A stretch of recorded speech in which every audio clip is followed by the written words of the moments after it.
दिक्कतों का बच्चों करना पड़ रहा है, किस तरह के आपके सामने केसेस आ रहे हैं? तो यहाँ पर आशुतोष बहुत इम्पॉर्टेंट हो गया है सेंसिबल पेरेंटिंग। बिकॉज जो बच्चे एक्चुअली स्कूल जाके बहुत अच्छी उनको शेयरिंग सीखना था, केयरिंग सीखना था, नॉर्मल डेवलपमेंट होना था, अच्छी फूड हैबिट सीखनी थी, भाई टीचर का रोल बहुत इंपॉर्टेंट होता है। टीचर की ट्रेनिंग तो मिल ही नहीं पाई। जैसा आपसे कह रहे हैं वैसा अगर आप कर पाती हैं तो आपका बच्चा ना परसों तक सीख जाएगा।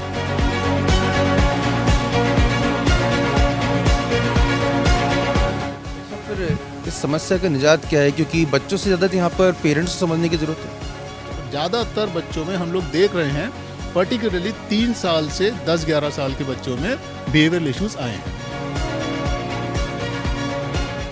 अब आप जब तक स्कूल नहीं खुल रहे हैं तो आप घर में 4 दोस्त तो हैं, तो मस्ती करिए बच्चे के साथ।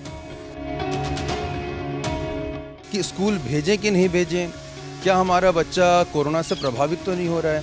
ओमिक्रॉन का भी काफ़ी इस समय डर फैला हुआ है। हमारा कोई भी बच्चा सर्दी जुकाम खांसी बुखार से आता है तो हमको ये देखना है कि उस बच्चे को कोई रेस्पिरेटरी यानी लंग्स तक इन्वॉल्वमेंट तो नहीं हो गया है।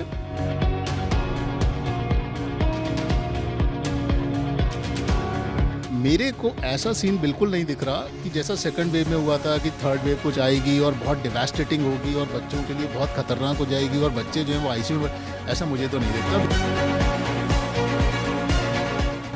बीमारी कोई भी आएगी तो उसमें हमेशा या तो तेज़ बुखार आएगा या बहुत खांसी होगी या दोनों होंगे और साथ में उस बच्चे की चंचलता मस्ती शरारतें कम होंगी। नमस्कार, बहुत बहुत स्वागत है इंडिया फर्स्ट के इस खास प्रोग्राम हेल्थ फर्स्ट में। और हमेशा की तरह खास मेहमान को लेकर आपका दोस्त आशुतोष हाजिर हो चुका है। दोस्तों, कोरोना काल में आप और हम बहुत परेशान रहे हैं, लेकिन सबसे ज़्यादा परेशानी अगर किसी को हुई है तो वह है हमारे बच्चों को। जी हाँ, वो छोटे छोटे बच्चे जिन्हें अचानक से काफ़ी पाबंदियों में रहना पड़ा, वो छोटे छोटे बच्चे जिन्हें एकदम से ऐसी तमाम परिस्थितियों का सामना करना पड़ा जिसके लिए शायद वो तैयार नहीं भी थे। और यही वजह थी कि उनके अंदर काफ़ी कुछ बिहेवियरल चेंजेस आए हैं। क्या कुछ अब और परेशानी हो सकती है और उसका निजात क्या है? ओमिक्रॉन वायरस से कितना हमें सावधान रहना है और क्या कुछ प्रिकॉशंस लेने हैं? और वो तमाम वो सवाल जो इस समय आपके जहन में आ रहे हैं अपने बच्चों के लिए जानने के लिए हम कोशिश करेंगे, उनके तमाम पड़ताल करने की कोशिश करेंगे भोपाल के मशहूर डॉक्टर राहुल अग्रवाल जी से। आपका बहुत बहुत स्वागत है Rahul. Thank you Ashutosh, thank you very much. Sir, जैसे कि हमने बताया कि एक बच्चों को काफ़ी समय के बिहेवियरल प्रॉब्लम आई है कि भाई ऐसा मत करो, वैसा मत करो, आपको मास्क पहनना है, आपको यहाँ नहीं छूना है। ये किस तरह की दिक्कतों का सामना बच्चों करना पड़ रहा है? किस तरह के आपके सामने केसेस आ रहे हैं? सबसे इम्पोर्टेंट ये है कि जो बच्चे जो अभी 5, 6 या 7 साल के हैं, जो पिछले 2 साल से स्कूल नहीं गए हैं, उन्हें बहुत प्रॉब्लम हुआ है और उनके पेरेंट्स को भी स्कूल की इम्पोर्टेंस समझ में आई है। Because school is not only for the education, that is for the overall development. तो अब आमतौर पे भी 1 या 2 बच्चे होते हैं आशुतोष, तो वो जो अभी क्या हो गया, लॉकडाउन की वजह से पेरेंट्स जो हैं बहुत डरे हुए थे। बच्चे को कैंपस में ही रखा, घर के अंदर ही रखा, छोटे फ्लैट्स थे उसमें ही थे, तो बच्चे का एक्चुअली पूरा डेवलपमेंट हो नहीं पा रहा है। तो बच्चे के पास ऑप्शन में क्या रहता है, भाई 4 दीवारें हैं, मम्मी पापा हैं या गैजेट्स हैं। गैजेट्स मतलब क्या, या तो मोबाइल है या स्क्रीन है। तो इतना प्रॉब्लम आया है कि सब बच्चे कंप्लीटली एडिक्टेड, ज़्यादातर बच्चे बहुत ज़्यादा गैजेट्स के लिए एडिक्टेड हैं। मतलब वो सुबह उठ के मोबाइल ढूंढता है, पूरे टाइम उस मोबाइल में इन्वॉल्व रहता है, माँ उसको खाना खिलाती रहती है, फिर वो बच्चा थोड़ा जिद्दी चिड़चिड़ा हो जाता है, जिद्दी चिड़चिड़े में वो थोड़े जंक फूड पे आ गए हैं। तो यहाँ पर आशुतोष बहुत इंपॉर्टेंट हो गया है सेंसिबल पेरेंटिंग। बिकॉज जो बच्चे एक्चुअली स्कूल जाके बहुत अच्छी उनको शेयरिंग सीखना था, केयरिंग सीखना था, नॉर्मल डेवलपमेंट होना था, अच्छी फूड हैबिट सीखनी थी, भाई टीचर का रोल बहुत इंपॉर्टेंट होता है। टीचर की ट्रेनिंग तो मिल ही नहीं पाई, तो उसकी वजह से गैजेट्स का ओवर इन्वॉल्वमेंट, जंक फूड की ओवर ईटिंग, अच्छी फूड हैबिट्स कम डेवलप हो पाई और जो बेसिक एनवायरनमेंट बच्चे को जो मिलना चाहिए था, जिसमें उसका डेवलपमेंट बहुत अच्छा होना चाहिए, नेचुरल वे में होना चाहिए, वो नहीं हो पा रहा है। तो बस 4 दीवारें बचती हैं, मम्मी पापा की रोक टोक या ओवर केयरिंग जो एटीट्यूड रहता है घर में कि ये नहीं करो वो नहीं करो, उससे बहुत चिड़चिड़े हो गए बच्चे और over involve into the gadgets, उससे बहुत प्रॉब्लम आया है। तो सब फिर इस समस्या का निजात क्या है, क्योंकि बच्चों से ज़्यादा यहाँ पर पेरेंट्स को समझने की ज़रूरत है? इसमें दो इश्यूज बहुत इंपॉर्टेंट हैं। पहला ये कि जल्दी से कोरोना का इशू सेटल हो, स्कूल्स खुलें और एक हैप्पी लाइफ फिर से शुरू हो। तो बच्चों के लिए स्कूल जल्दी से खुल जाए, ऐसी हम सब लोग कोशिश करें कि भाई जल्दी जल्दी सब चीज़ें हों, वैक्सीनेशन हो जाए, ओमिक्रॉन का जो थर्ड वेव आए ये ख़त्म हो जाए और जल्दी से स्कूलिंग शुरू हो जाए। तो एक बात, one is this, another is sensible parenting. ना sensible parenting is very important. भाई जहाँ अब आम तौर के पेरेंट्स की अगर बात करते हैं जो पहली बार मम्मी पापा बने हैं और जो जिनके पास सही गाइडलाइंस नहीं हैं कि क्या खिलाएं, कैसे खिलाएं, कब खिलाएं, उनको नहीं पता है। वो पैकेज्ड फूड पे बहुत ज़्यादा हैं, जंक फूड पे ज़्यादा हैं। स्क्रीन टाइम कितना करें बच्चे के लिए, स्क्रीन में से लर्निंग का पार्ट निकाल के उसको वेस्टेज कहीं बहुत ज़्यादा, वेस्ट मटेरियल भी बहुत है ना स्क्रीन पे, तो उसमें बच्चा कहीं ओवर इन्वॉल्व तो नहीं हो गया है। तो sensible parenting is very important, which is I think कि 1-to-1 रिलेशनशिप होती है। जितने पेरेंट्स हमारे पास आते हैं, कभी वो मतलब आते किसी और बीमारी के लिए, लेकिन क्योंकि हमें एक मौका मिल ही जाता है तो हम 2 मिनट उनके लिए एक्स्ट्रा निकाल करके एक काउंसलिंग ज़रूर से कर देते हैं उनकी कि भाई आप क्या खिलाइए बच्चे को और कैसे उसकी रियरिंग अप करिए। क्योंकि मोस्ट ज़्यादातर बच्चों में हम लोग देख रहे हैं, पर्टिकुलरली 3 साल से 10-11 साल के बच्चों में बिहेवियरल इश्यूज़ आए हैं। तो आपने बताया कि बच्चे चिड़चिड़े हो रहे हैं और आपने बताया कि जाहिर सी बात है घर से बाहर नहीं निकल पाते हैं, कई बार पाबंदियां भी काफ़ी होती हैं। ऐसे में पेरेंट्स उसके लिए क्या कुछ करें, क्योंकि उनके पास भी वक्त की काफ़ी कमियां रहती हैं। तो जितना भी वक्त उनको मिलता है तो उन्हें क्या करना चाहिए, बच्चों के साथ किस तरह से व्यवहार करना चाहिए? सी अभी क्या है, जो अभी हम देख रहे हैं सीन, वो ये कि लोगों में फियर एंड थ्रेट बहुत ज़्यादा है। तो बहुत सारे पेरेंट्स हैं जो इस बात को बहुत सीरियसली लेते हैं कि नहीं, मेरा बच्चा जो है वो सोसाइटी में भी खेलने नहीं जाने देते हैं, बच्चों में उठना बैठना भी वो नहीं कर पा रहा है। अब घर में वो अकेला है या एक आध छोटा भाई बहन है, तो अल्टीमेटली उसके पास में बचता कौन है? तो फिर पेरेंट्स बचते हैं या फिर उसके पास में गैजेट्स बचते हैं। तो यहाँ पर पेरेंटिंग इज़ वेरी इंपॉर्टेंट कि मतलब आप अपने बच्चे के सबसे पहले दोस्त तो आप ही हैं। तो माँ पिता दोनों का रोल है कि वो अपने बच्चे के साथ बिल्कुल बच्चा बन के, उसके फ्रेंड्स बन के उसके साथ एंजॉय करें। अब आप जब तक स्कूल नहीं खुल रहे हैं तो आप घर में 4 दोस्त तो हैं, तो मस्ती करिए बच्चे के साथ। बिकॉज क्या it is very important and precious also कि आपने अपने बच्चे का जो नॉर्मल डेवलपमेंट आपको लेना है, उसके लिए उसकी नॉर्मल अपब्रिंगिंग तो करिए। एंड अपब्रिंगिंग का मतलब ये होता है आशुतोष कि उसको सबसे ज़्यादा टीचिंग कौन देगा? पेरेंट्स देंगे। और आप 3 साल 4 साल के बच्चे को आप समझाओगे ना तो वैसे नहीं बात बनती है।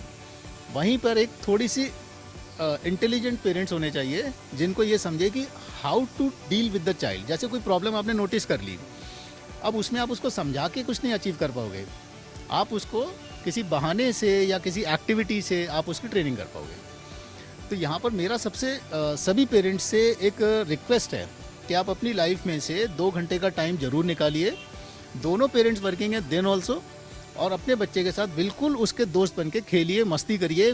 बिल्कुल वो बचपन की मस्ती जो आपने शायद की थी वो अब करिए अपने बच्चे के साथ। And it is very important because क्या होता है कि आजकल बच्चे जैसे 10th में आते हैं वो अपनी ट्यूशन, कोचिंग, पढ़ाई उसमें इन्वॉल्व हो जाते हैं। आपके पास में एक्चुअली 12 से 15 साल ही होते हैं अपने बच्चे को एंजॉय करने के। तो आप खूब एंजॉय करें बच्चे को। यानी इस लॉकडाउन में एक एडवांटेज ये तो मिला ना आपको कि आपको अपना बच्चा पूरे टाइम मिला, नहीं तो वो रोज़ 8 घंटे स्कूल भी जा रहा था। तो आप इसको एंजॉय कर लीजिए।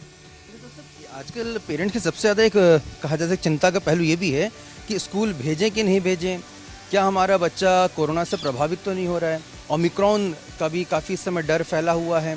तो कैसे उन्हें समझ में आए, कैसे भरोसा हो कि किन परिस्थितियों में उनको बच्चे को बाहर भेज सकते हैं, और वो क्या सिम्टम्स होंगे, वो क्या लक्षण होंगे जिसको देखकर उनको सतर्क हो जाना चाहिए? ये आपका क्वेश्चन बहुत अच्छा है। इसमें एक तो ये कि जो हमने एक्सपीरियंस किया कि फर्स्ट वेव में बच्चों का इफेक्ट बहुत कम था, सेकंड वेव में बच्चे थोड़े इफेक्ट हुए, लेकिन हॉस्पिटलाइजेशन वाज ऑलमोस्ट नेग्लिजिबल। मतलब हार्डली हमको 8-10 बच्चों को ऑक्सीजन लगानी पड़ी और क्रिटिकल तो कोई भी नहीं हुआ। तो हमने ये देखा कि कोरोना ने बच्चों में बहुत डैमेज नहीं किया, neither in the first wave nor in the second wave. इसका एडवांटेज हमें ये हुआ कि हमने ये देखा कि बहुत सारे बच्चे जो हैं, इनफैक्ट आपसे बात एग्जैक्टली बताएं तो 80% बच्चे हैं जिनके पास में प्रोटेक्टिव एंटीबॉडीज़ हैं। प्रोटेक्टिव एंटीबॉडीज़ का मतलब ये है कि उन्हें कोरोना हो चुका अननोइंगली, यानी फैमिली में हुआ था, फर्स्ट सेकंड वेव में किसी को भी, बच्चा भी एक्सपोज हुआ, और कंप्लीटली एसिम्टोमेटिक रहा, मतलब उसे कोई फीवर भी नहीं आया, कोई सर्दी जुकाम भी नहीं हुआ। तो हमारे पास पिछले 3-4 महीनों में कई बार पेरेंट्स आए कि डॉक्टर साहब हम इसको स्कूल भेजें नहीं भेजें, बहुत डर है।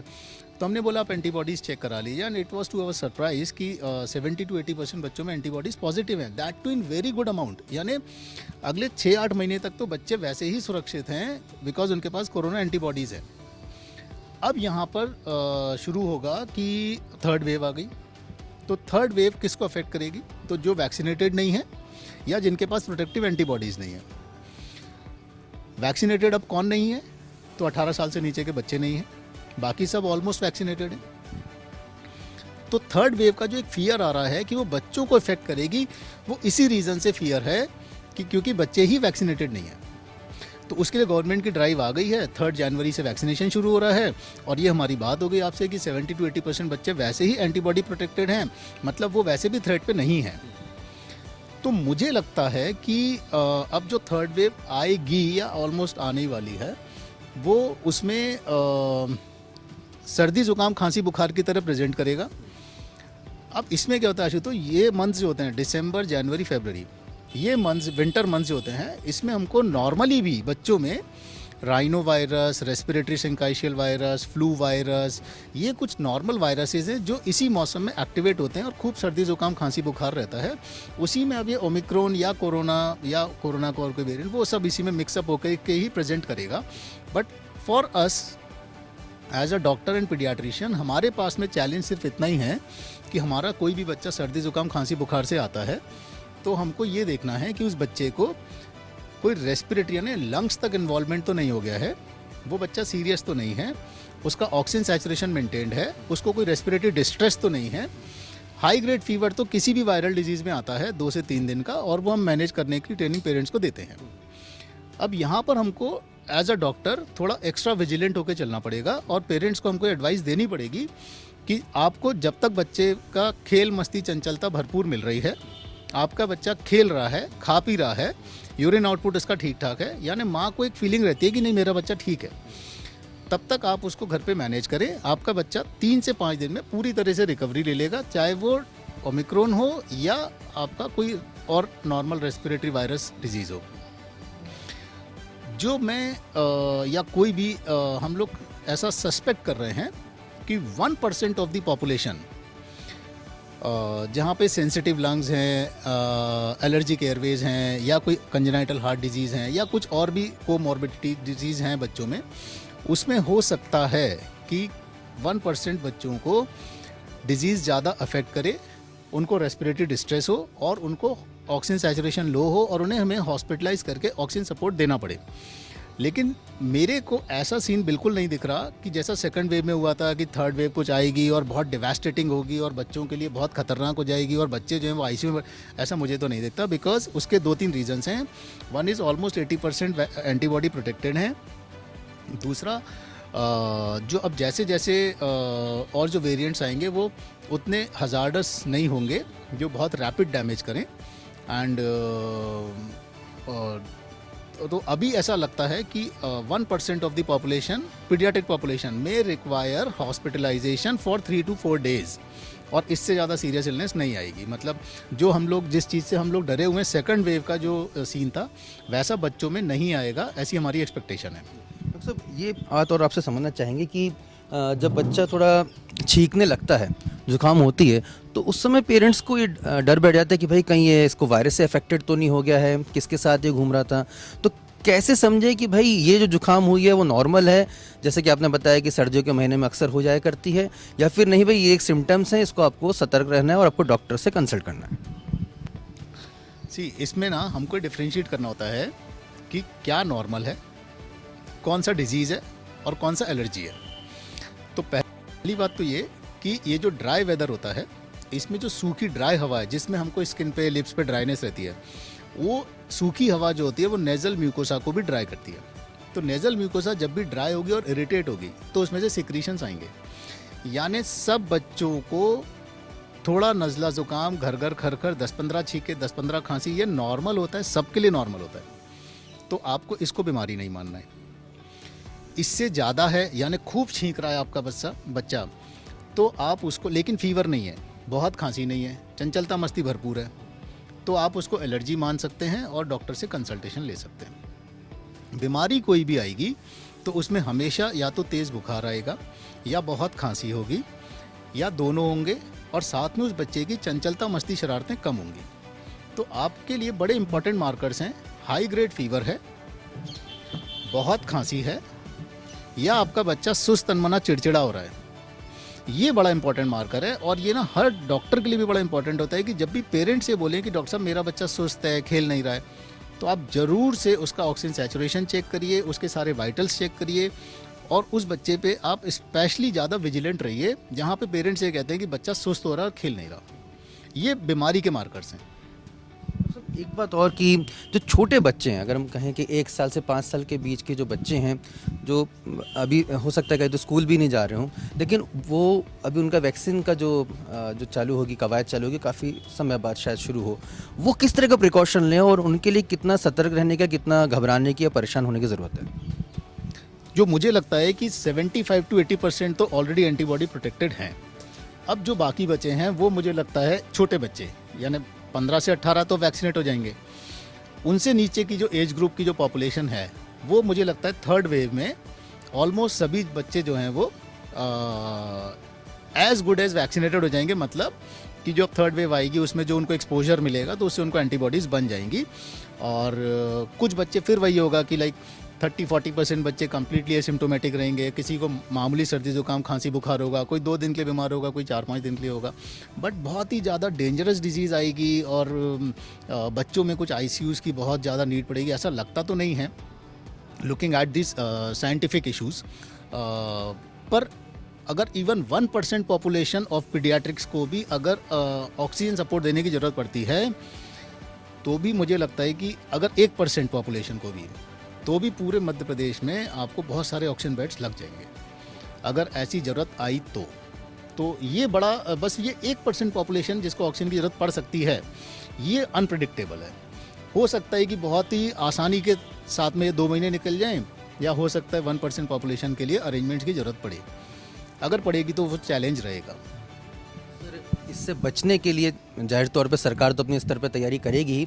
अगर आप पेरेंट्स को यहाँ पे सलाह देना चाहें कि भाई आप अपने घर पे मिनिमम ये चीज़ों का बंदोबस्त करके रखें, या खान पान में क्या कुछ बेहतर वो ले सकते हैं, बच्चों को दे सकते हैं, वो अगर आप समझाइश दें। बच्चे को डिजीज़ हमेशा और हमेशा पेरेंट्स से ही आएगी, यानी कोई बड़ा ही उसको बीमारी ला के देगा। अब बड़ा भी कहाँ से लाएगा, तो या तो वर्क, भाई पब्लिक जॉब है आपका तो आप वहाँ से लाओगे, या कोई शादी पार्टी फंक्शन बर्थडे मतलब गेट टुगेदर कहीं से भी, जहाँ भी आप 25-50 लोगों से मिलेंगे वहाँ से आप डिजीज़ लाएंगे घर पे। क्योंकि आप तो एंटीबॉडी प्रोटेक्टेड हैं तो आप तो एसिम्टोमेटिक रहेंगे, लेकिन वो डिजीज़ आप बच्चे को दे सकते हैं। तो अब क्या होगा आशुतोष कि आप, मैं, कोई भी पेरेंट्स, थोड़ा बहुत गले में खराश हुआ था, 1-2 दिन छींके खांसी आई थी और कुछ हुआ ही नहीं डॉक्टर साहब, मैं तो ठीक रहा, उसके 4 दिन बाद देखा तो बच्चे को हाई ग्रेड फीवर आने लगा। ये बड़ा कॉमन सीन आपको देखने को मिलेगा, यानी बड़े से आई और बच्चे को वो प्रेजेंट करेगी, क्योंकि अगर उस बच्चे के पास प्रोटेक्टिव एंटीबॉडीज़ नहीं है तो वो प्रेजेंट करेगा as a normal viral illness. तो जब भी फीवर आएगा तो बच्चे को डॉक्टर को आपको लेके जाना ही है, दिखाना ही है, और डॉक्टर के कांटेक्ट में तब तक रहना है जब तक आपका बच्चा खांस रहा है या फीवर है या मस्ती चंचलता नहीं कर रहा है या उसको रेस्पिरेटरी डिस्ट्रेस है, तो आपको डॉक्टर के कंसल्टेशन में रहना ही है। ये इशू। खाने पीने का क्या कुछ घर में बंदोबस्त करना चाहिए, किस तरह से खान पान रखना चाहिए? सॉरी, वो आपके क्वेश्चन का सेकंड पार्ट था, वो मैं भूल गया था। एक तो हो गया कि डिजीज़ एक्सपोजर, कि डिजीज़ आ गई। अब जिनके पास एंटीबॉडीज़ हैं प्रोटेक्टेड है, जिनके पास एंटीबॉडीज़ नहीं है उनके पेरेंट्स क्या करें? तो उनके लिए बहुत इंपॉर्टेंट रहेगा फूड हैबिट्स। इम्यून सिस्टम जिसकी हम बात करते हैं, तो आशुतोष कोई भी बच्चा अगर बार बार बीमार पड़ता है तो पेरेंट्स हमसे पूछते हैं डॉक्टर साहब ये बार बार क्यों बीमार पड़ रहा है, तो उसके 2 लॉजिक्स होते हैं। वन इज़ डिजीज़ एक्सपोजर, जैसे बहुत सारी फैमिलीज़ हैं जिनमें सोशली बहुत एक्टिव हैं, हर हफ्ते कुछ ना कुछ फंक्शन चलता है, बर्थडेज पार्टीज़ हैं, ये वो, मतलब उनकी इतनी सोशल लाइफ होती है कि उसमें मिलना जुलना बहुत ज़्यादा होता है, तो वहाँ से डिजीज़ एक्सपोजर होता है, बच्चा डिजीज़ के लिए एक्सपोज होता है बार बार एंड ही गेट सिक। दूसरा होता है इम्यून सिस्टम। इम्यून सिस्टम का कैसा है कि वो डिजीज़ अंदर जाएगी, इम्यून सिस्टम उसको आइडेंटिफाई करेगा, और अगर अच्छा इम्यून सिस्टम है तो वो उसको डिस्कार्ड कर देगा, आप बीमार नहीं पड़ोगे, पड़े भी तो 1 आध दिन में ही सेल्फ रिकवरी ले भी लोगे। इम्यून सिस्टम कैसे बनता है। तो इम्यून सिस्टम तो नेचुरल वे में ही बनता है, यानी जितनी भी आप एडवर्टीजमेंट्स में चीज़ें देख रहे हैं इनसे इम्यून सिस्टम नहीं बनता है। इम्यून सिस्टम तो 1 घंटे की तेज धूप यानी natural sunlight for vitamin D, natural vitamin D, that is very important. Second, immune system runs upon the seasonal fruits and vegetables. तो आप ये देखेंगे कि प्रकृति जो है वो हर 3 महीने पे अपने फल और सब्जी बदल देती है। क्यों बदल देती है, किसके लिए बदल देती है, ना बदले 1 आध साल, बट नो, ये सिलसिला तो करोड़ों सालों से चल रहा है। तो हम सबको ये समझने की ज़रूरत है, you need to follow the nature's law. आप प्रकृति के नियम मानते रहिए और सुखी रहिए। तो जिस मौसम में जितने फल आ रहे हैं वो आपको सब खाने हैं, जितनी वेजिटेबल्स आ रही हैं वो आपको सब खानी है। अपने बच्चों को सारे फ्रूट्स एंड वेजिटेबल्स खिलाइए और उसी से उनका immune system by sunlight and all variety of fruits and vegetables, इससे इम्यून सिस्टम रन करता है और इसी से ही आप सुरक्षित रहते हैं। इम्यून सिस्टम की कोई गोली नहीं आती है कि आप ये गोली खा लीजिए इससे इम्यूनिटी आ जाएगी। नो, ये सब मार्केटिंग गिमिक्स तो अलग बात है, बट इम्यूनिटी हम और आप जो बड़े हुए हैं, वो जो इम्यून सिस्टम है हमारा, वो इनबिल्ट सिस्टम है और उसका ध्यान नेचर ही रखती है। And we need to follow the nature's law. Junk foods को लेकर बच्चे बहुत ज़्यादा प्रभावित रहते हैं, खाने को ललायित रहते हैं कि भाई 2 मिनट्स में हम वो खा लें। पैकेज फूड्स जो हैं वो खाने को लेकर बहुत रहते हैं। माता पिता भी कई बार ध्यान नहीं देते हैं, उनको ख़रीद के दे देते हैं। ये इसको हम नॉर्मल वे में लें या फिर आपको लगता है नहीं ये कहीं ना कहीं बच्चे के इम्यून सिस्टम को प्रभावित कर सकता है? सी कोई भी जंक फूड या पैकेज फूड की बात करते हैं तो उसके अंदर में it's all about food science. वो एक फूड साइंस है। उनको ये पता है कि हम अब वो फूड साइंस मतलब जो लोग पैकेज फूड इंडस्ट्री में हैं, जंक फूड बनाते हैं, उसके अंदर में कुछ ना कुछ एडिक्टिव एजेंट्स होते हैं। अगर आप अपने बच्चे को एक पर्टिकुलर ब्रांड की कोई चीज़ 5, 7, 8 दिन खिलाते हैं तो उसके ब्रेन को उसके लिए एडिक्शन हो गया। अब वो 90, 10वें दिन आपसे वही डिमांड करेगा, वही पर्टिकुलर ब्रांड की बिस्किट खाएगा, वही पर्टिकुलर ब्रांड का नमकीन चाहिए, चिप्स चाहिए, ऐसा है। तो उनके अंदर में एडिक्टिव एजेंट्स हैं। तो हमारी रिक्वेस्ट रहती है बहुत सभी पेरेंट्स से कि जब तक आपका बस चल रहा है यानी 5, 7, 8 साल तक, तब तक आप अपने बच्चे को एक्सपोज ही मत होने दीजिए कि बेटा दुनिया में ये भी आता है, ये भी आता है, ये भी आता है। आप बताइए ही मत। तो आप नेचुरल फूड पे चलने दीजिए। जितना लंबा आप नेचुरल फूड पे ले जाएंगे उतना अच्छा रहेगा। और बाकी तो जो मैं अब सीन देख रहा हूँ वो ये कि 10, 11, 12 साल की उम्र के बाद तो बच्चे जो हैं वो मोबाइल हैंडलिंग करना जानते हैं, उनको सब आता है, तो वो ऑनलाइन ऑर्डर कर करके बहुत मंगाते हैं। वही जो अभी हम बात कर रहे थे सेंसिबल पेरेंटिंग, देखें हर पेरेंट्स को अपने घर में कुछ नियम तो बनाने पड़ेंगे। आप ऐसा नहीं कर सकते कि अरे डॉक्टर साहब वो बहुत जिद करता है तो इतना मचलता है कि हम उसकी जिद मान लेते हैं, तो क्या वो कल नहीं मचलेगा? कल भी मचलेगा। अब आप कल भी मानोगे तो परसों भी मानोगे। यहीं से तो सिलसिला ख़राब हो रहा है। अब हमारे पास अब देखिए ना क्या होता है, अब जहाँ पे सेंसिबल पेरेंट्स हैं वहाँ पे तो उन्होंने रूल बना दिया कि नहीं साहब सैटरडे संडे हम आपको वेस्ट फूड खिला सकते हैं, बाकी नहीं खिलाएंगे। हम आपको sensible food, good food, all kinds of fruits and vegetables, pulses, nonveg, यही खाना खिलाएंगे। तो जहाँ पे पेरेंट्स रिजिड हो जाते हैं वहाँ बच्चे मान जाते हैं। बच्चे भी लॉजिकल होते हैं और वो भी लॉजिक्स ही मांगते हैं। आप उनको इतना बोल दीजिए ना कि बेटा ये food is not good for health, but yes you like it, तो हम आपको दे सकते हैं, सैटरडे संडे दे देंगे, पर बाकी 5 दिन तो हेल्दी फूड खाइए। पेरेंट्स का बड़ा इंपॉर्टेंट रोल है। आपको बच्चे की हर जिद पूरी करनी ऐसा ज़रूरी नहीं है। तो मैं पेरेंट्स को मैं पर्टिकुलरली ये काउंसलिंग करता हूँ कि भैया 2 चीज़ में स्ट्रिक्ट रहो, एक खाने में और पढ़ाई में, और मज़े से बच्चा बड़ा करिए, क्योंकि वो आप ही की रिस्पॉन्सिबिलिटी है। अच्छा खाना खाएगा तो अच्छा तंदुरुस्त शरीर होगा, फिर आप थोड़ा सा पढ़ने की हैबिट डाल देंगे तो पढ़ लिख के कुछ बड़ा बन जाएगा। और ऐसे तो आप टेंट्रम्स पूरे करते रहिए तो उसका कोई एंड नहीं होता।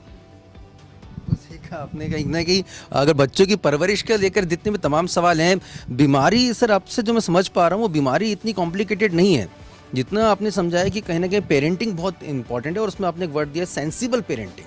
तो वो एक सबसे खास और सबसे महत्वपूर्ण, अगर उसको सही तरीके से माता पिता करते हैं परवरिश, तो बहुत हद तक अपने बच्चों को स्वस्थ रखने में, तंदुरुस्त रखने में कामयाब हो पाएंगे। सर एक मैं टिप्स और लेना चाहूँगा, क्योंकि बच्चे जो होते हैं, जो हमारी नस्ल हैं, वो हमारे देश का भविष्य भी होते हैं। वो मजबूत बने, वो तंदुरुस्त बने, वो स्वस्थ बने, उसी से हमारे देश का विकास भी बहुत कुछ निर्भर करता है। मैं आपसे सुनना चाहूँगा, ये जो पीरियड आया कोरोना का, उससे किस हद तक हमारी नस्ल प्रभावित हो सकती है, और बेटर करने के लिए, उसको और इम्प्रूव करने के लिए कि वो मानसिक और शारीरिक तौर पर पूरा विकास कर पाएँ? आपकी तरफ से कुछ शॉर्ट टिप्स क्या आप देना चाहेंगे सर? क्या होता है आशुतोष, कोई भी लाइफ में ऐसी सिचुएशन बनती है जिस पे कि किसी का कंट्रोल नहीं है, तो उसमें डिसएडवांटेजेस भी होते हैं और उसमें से कुछ शायद एडवांटेजेस भी जुड़े रहते हैं। तो बहुत सारे बच्चे जो हैं उन्होंने इस टाइम का यूटिलाइजेशन किया है अपनी सेल्फ बिल्डिंग में। तो बहुत सारे बच्चे जो हैं वो रोबोटिक्स में, साइंस में उन्होंने ऑनलाइन पढ़ाई करी है, बहुत पढ़ रहे हैं, मज़े से पढ़ रहे हैं और अपना डेवलपमेंट उन्होंने हैम्पर नहीं होने दिया है। फिर बात वही आती है कि वो बच्चे इतने समझदार हुए कैसे। तो it is all about the sensible parenting, कि भाई पेरेंट्स के पास वो अवेयरनेस तो हो कि मेरा बच्चा अगर स्कूल नहीं जा पा रहा है फॉर सम रीज़न, तो मेरी क्या ड्यूटीज़ हैं।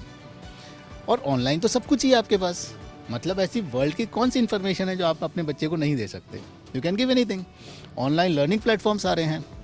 नुकसान सिर्फ एक ही बात का हुआ है कि बच्चों में जो मैंने नोट किया है, एक तो ओबेसिटी बढ़ी है, मोटापा बढ़ा है बच्चों में, क्योंकि उन्होंने जंक फूड खाया है। क्योंकि वो 24 घंटे घर पे रहते हैं तो उनको फूड क्रेविंग होती है, और जैसे जैसे आप सप्लाई करते जाते हैं तो नीड और डिमांड बढ़ती जाती है। तो ओबेसिटी हुई है जंक फूड खाने से। अब ओबेसिटी से क्या होता है कि डलनेस आती है। तो बच्चा क्या है, अब वो बाहर जाना भी नहीं चाहता। थोड़ा बहुत माँ भेज देती है तो साइकिल चला के वापस आ जाता है। आकर के फिर वो ऐसा बिहेव करता है जैसे कि बहुत थक गया। तो यहाँ पर अंडरलाइंग डेफिशिएंसीज हुई हैं, क्योंकि आपने जंक फूड खाया है, फ्रूट्स एंड वेजिटेबल्स कम खाए हैं। आयरन डेफिशिएंसी अनीमिया बहुत कॉमनली हमको मिल रहा है ना। आयरन डेफिशिएंसी अनीमिया एक ऐसी चीज़ होती है आशुतोष जिसके मल्टी डायमेंशनल इफेक्ट्स होते हैं। अब आपका बच्चा चिड़चिड़ा हो रहा है, रात को पैर दुख रहे हैं, नाखून चबा रहा है, दांत किटकिटा रहा है, पढ़ाई में मन नहीं लग रहा है, कंसंट्रेशन नहीं कर पा रहा है। These are certain markers of iron deficiency anaemia. तो उसको आपको अब वही है कि जहाँ पे अवेयरनेस है वहाँ पे तो पेरेंट्स हमारे पास आ जाते हैं कि डॉक्टर साहब ये अजीब सा बिहेवियर कर रहा है, बहुत चिड़चिड़ा हो गया है, रात को पैर बहुत दुखते हैं। तो हम लोग तुरंत उसको आइडेंटिफाई करके और रेक्टिफाई भी कर देते हैं। तो कुल मिलाकर के आशुतोष बात घुमा करके वही 3-4 चीज़ों पे आती है, ठीक है, कि बच्चों के लिए आउटडोर अपब्रिंगिंग इज़ मैंडेटरी, और वो आप अपनी सुविधा के अनुसार देख लें, लेकिन वो करनी पड़ेगी और वो बहुत इम्पॉर्टेंट है।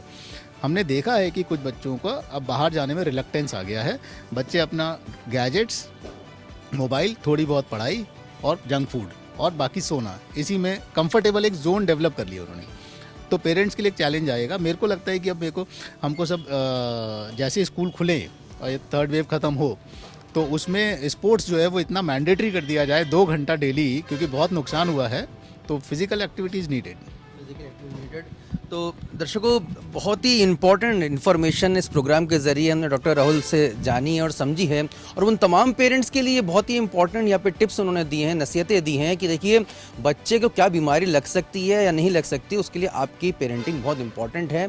आप किस तरह से उसके साथ व्यवहार कर रहे हैं, कितना समय उसके साथ व्यतीत कर रहे हैं, क्या कुछ खाने को उसको दे रहे हैं। और यहाँ तो वो ये भी नसीहत दे रहे हैं कि देखिए कई जगह आपको अगर उसकी अगर थोड़ा कड़कपन भी दिखाना पड़े, थोड़ा स्टबर्न भी आप बने, तो कहीं ना कहीं वो भी बहुत ज़रूरी है। तो कुल मिला के देखा जा सकता है कि परवरिश एक शब्द नहीं है, एक अपने आप में कहा जा सकता है कि बच्चे को कैसे हम विकास कर रहे हैं, किस तरह से वो आगे बनेगा और किस तरह से वो आगे बढ़ेगा, इसकी पूरी नींव इन चंद सालों में ही रखी जानी है। और वही डॉक्टर राहुल अग्रवाल लगातार अंडरलाइन कर रहे हैं। आपको ये प्रोग्राम कैसा लगा, आप डॉक्टर साहब से और क्या कुछ जानना चाहते हैं, कमेंट्स के जरिए आप ज़रूर बताइएगा। अगले एपिसोड में उन सवालों को भी शामिल करने की कोशिश करेंगे। अगर आपको ये वीडियो पसंद आए इसे लाइक, शेयर और सब्सक्राइब जरूर करें। अपने दोस्त आशुतोष को दीजिए इजाज़त। नमस्कार।